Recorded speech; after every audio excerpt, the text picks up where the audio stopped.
Cuando el profeta Malaquías dejó de lado su pluma y terminó lo que nosotros conocemos como el último libro del Antiguo Testamento en la Biblia, se trataría de la última palabra de Dios por los próximos 400 años.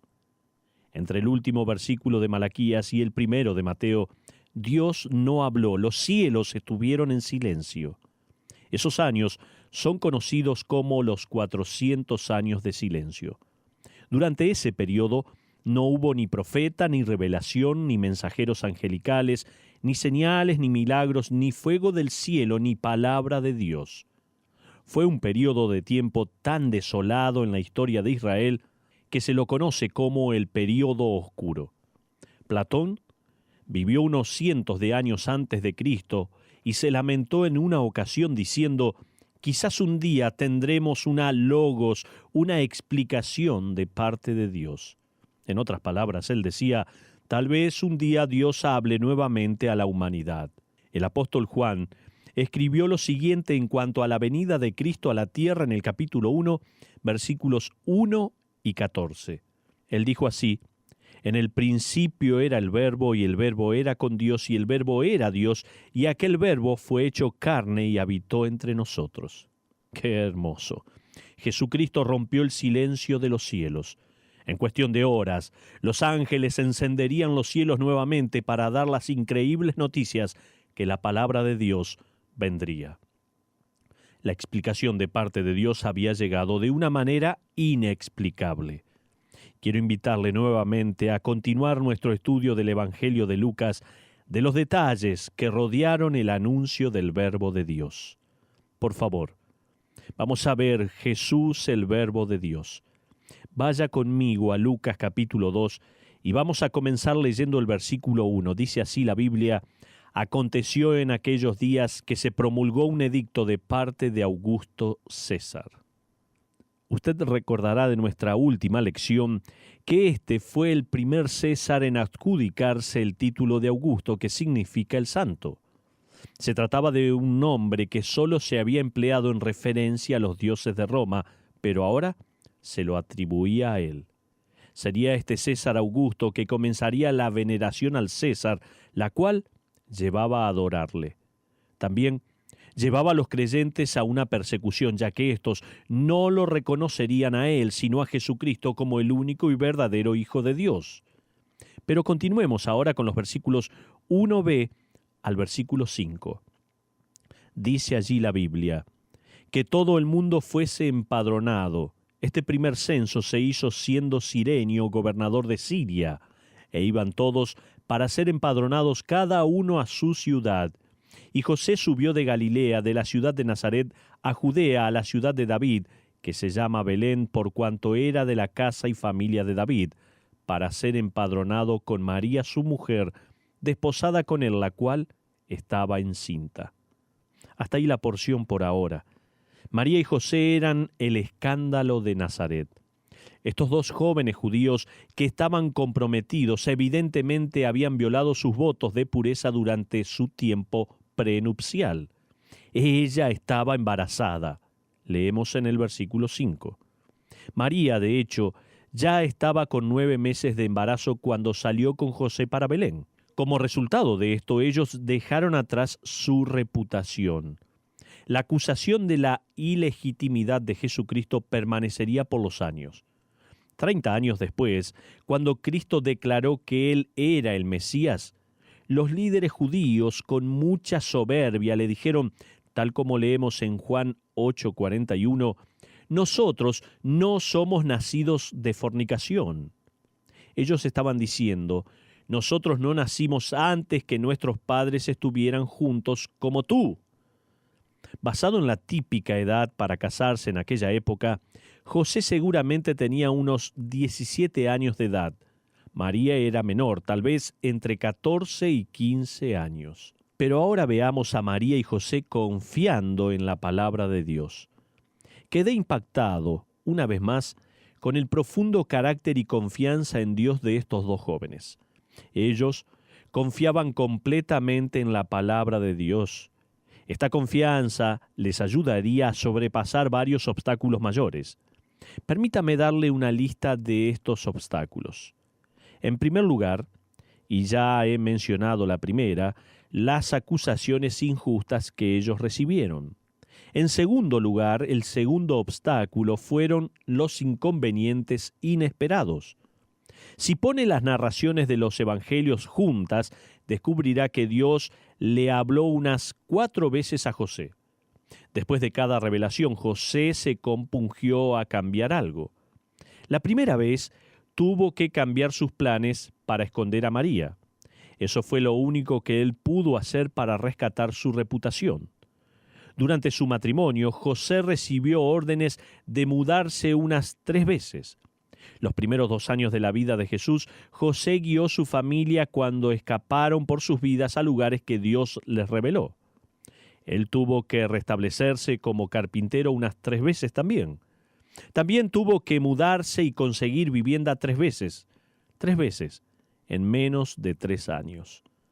El versículo 3, que recién leímos, comienza la historia con ellos de camino. María estaba embarazada, ambos eran pobres y estaban siendo ignorados y aislados. No se sentirían como en casa por muchos años. El plan de Dios cambiaría sus vidas para siempre. La voluntad de Dios para José y María sería terriblemente inconveniente. Terminaría con cualquier sueño de una vida normal. La voluntad de Dios para ellos implicaría dejar de lado una vida confortable y los llevaría muchas veces al agotamiento. Si uno le pregunta hoy en día al creyente promedio, ¿cómo sabe si está en la voluntad de Dios? Bueno, le va a responder tal vez cuando comprendo las cosas que están sucediendo. Si usted le hubiera preguntado eso a José, él le hubiera respondido cuando nada parece tener sentido. Si usted le preguntara al creyente promedio, ¿cómo sabe si Dios está obrando en su vida? Le van a responder algo así: cuando las cosas están mejorando y progresando de la manera que uno las planeó. ¿Sabe? Si usted le hubiera preguntado eso a José y a María, ellos le hubieran respondido: cuando nada mejora, cuando todo lo que pensamos que iba a suceder y todo lo que habíamos planeado que suceda no sucede, cuando todo sale al revés. ¿Alguna vez escuchó a un creyente decir: Dios es tan bueno conmigo, nada está dándome como yo quería? ¿Escuchó eso alguna vez? Yo creo que no. José y María se dirigían a Belén. Ellos empacaron lo suficiente y como para un viaje de 20 kilómetros, pero planeaban regresar a Nazaret y vivir allí ejerciendo la carpintería y demás cosas. Recién habían podido poner un poco las cosas en orden cuando tuvieron que irse en medio de la noche a Egipto, tal como nos cuenta Mateo capítulo 2, versículo 13. Sus vidas iban a estar llenas de inconvenientes. Pero también hay falta de idoneidad. Sus vidas también serían presionadas, pero yo creo, por un tercer obstáculo, por falta de idoneidad. Si usted va directamente al versículo 21 de Lucas capítulo 2, allí leemos en cuanto a un incidente que ocurrió unos días antes del nacimiento de Cristo. Fíjese en los versículos 21 al 24. Dice la palabra: cumplidos los 8 días para circuncidar al niño, le pusieron por nombre Jesús, el cual le había sido puesto por el ángel antes de que fuese concebido. Y cuando se cumplieron los días de la purificación de ellos, conforme a la ley de Moisés, le trajeron a Jerusalén para presentarle al Señor. Como está escrito en la ley del Señor, todo varón que abriere la matriz será llamado santo al Señor. Y para ofrecer conforme a lo que se dice en la ley del Señor, un par de tórtolas o 2 palominos. Hasta ahí la porción por ahora. Esta narración revela la profunda pobreza de José y de María. La ley indicaba que se podían ofrecer varias cosas a Dios para esta ocasión. Este hijo era el Mesías. ¿Qué mejor idea que dedicárselo a Jehová? Imagínese la ironía que habrán sentido en sus corazones al dedicarle a Dios el Hijo de Dios. Pero ellos trajeron 2 aves. La ley de Moisés indicaba que el animal más caro que podía adquirirse para la ofrenda hubiera sido un cordero sin mancha ni defecto. A ellos no les alcanzó para comprar un cordero, así que tuvieron que comprar lo más barato que había en el mercado, que eran los palominos. Esto era una indicación de que eran extremadamente pobres. No obstante, es interesante ver que en esta ceremonia de dedicación ellos habían traído un cordero, el Cordero de Dios, Emmanuel, Dios con nosotros, que vino a morir por nosotros y a quitar el pecado del mundo. Imagínese también cuán inadecuados se deben haber sentido para criar al Hijo de Dios. Ellos eran responsables de la educación de Jesús en las Escrituras del Antiguo Testamento. Tenían que enseñarles las historias de los hombres de Dios, los líderes como Moisés y Josué y otros tantos. Probablemente fue algo especial contarle a Jesús los salmos de David y decirle que él era el tataranieto del gran rey de Israel. O contarle la historia de Boaz y Ruth para luego informarle que Ruth fue su tatarabuela. ¿Se imagina cuán poco idóneos se habrán sentido estos padres?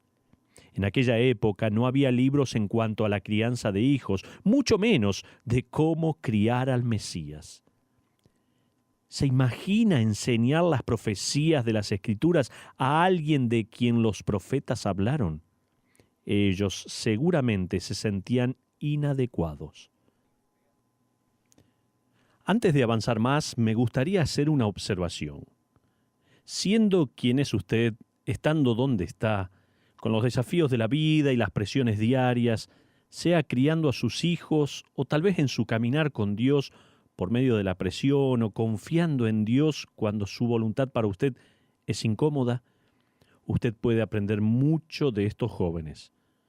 Una lección importante para todos nosotros es que el sobrepasar los obstáculos y crecer en su fe, al ser probado, no requiere de una experiencia previa, sino de una obediencia personal. ¿Tomó nota, por favor, de este concepto?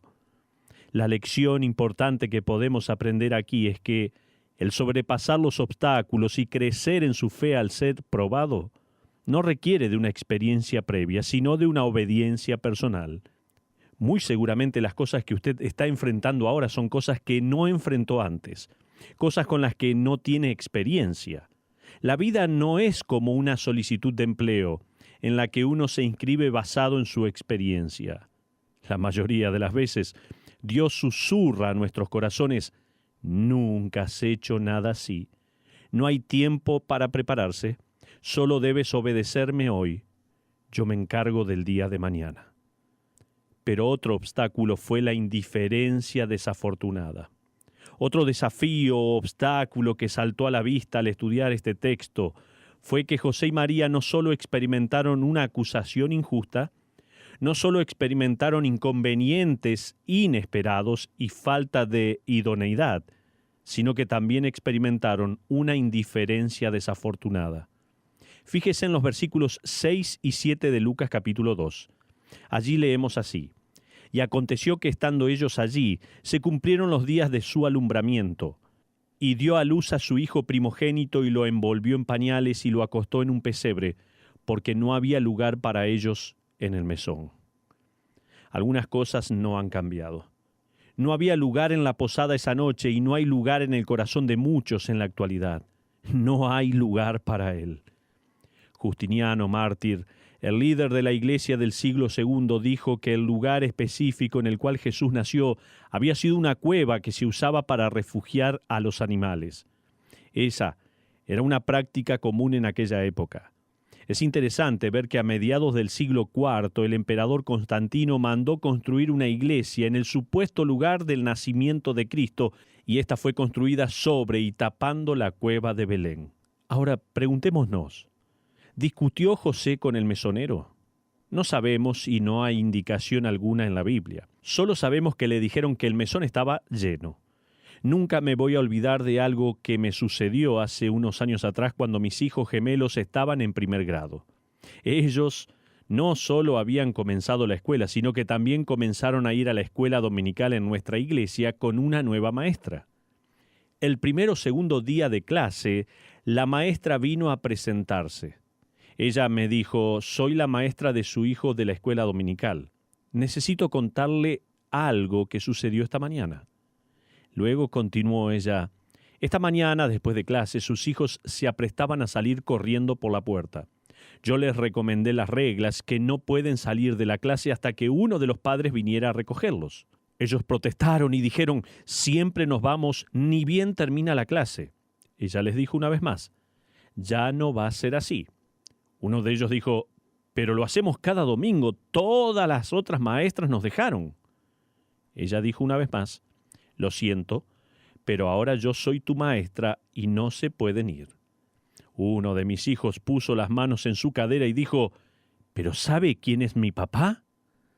La maestra respondió, no sé quién es. Y él respondió, el pastor Dave.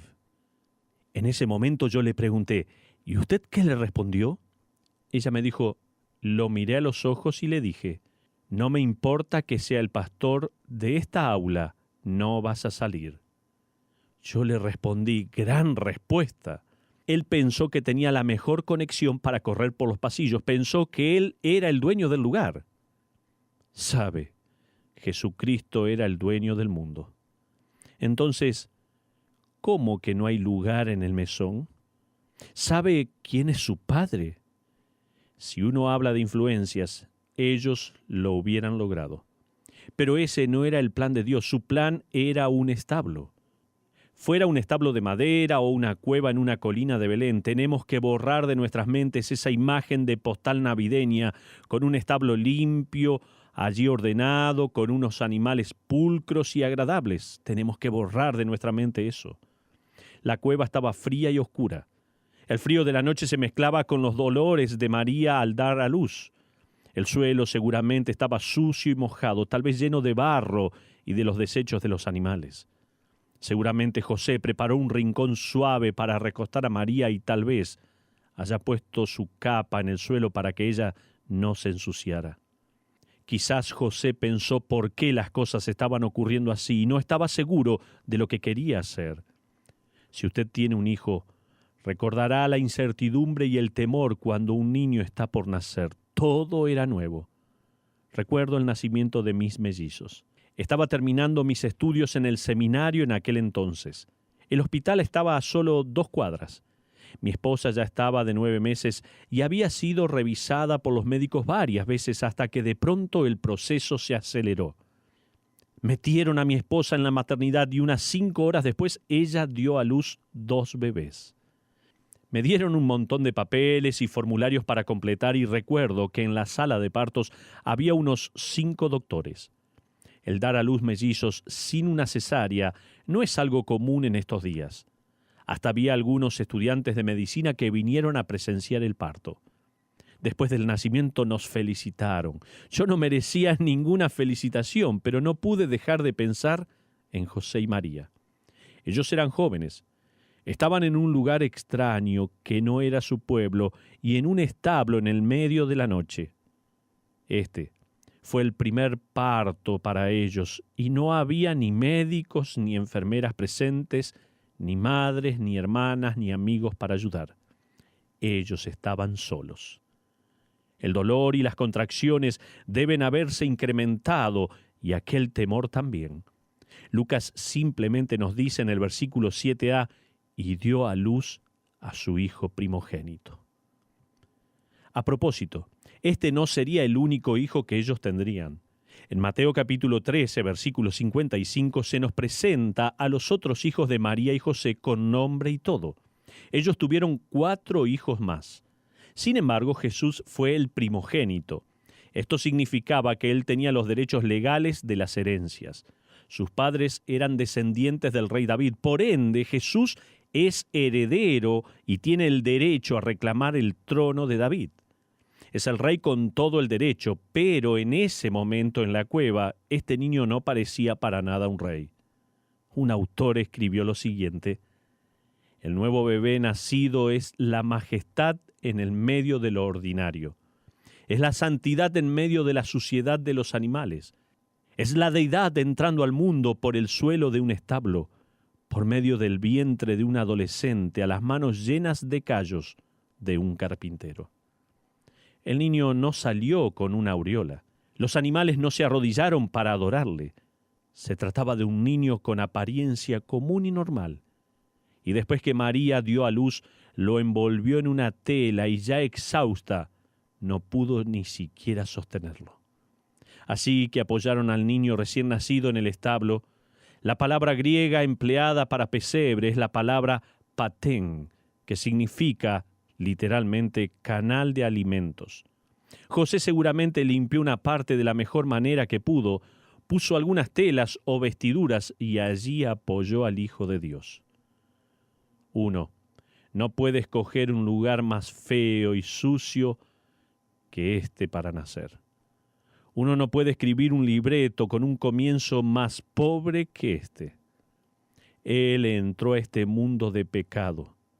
Tal vez el pesebre sirva como una metáfora de la humanidad pecadora. Él dejó atrás las riquezas del cielo y escogió los trapos de la humanidad. Él no podía haber ido más bajo. De las riquezas a la inmundicia de este mundo pecaminoso. Emmanuel, Dios con nosotros.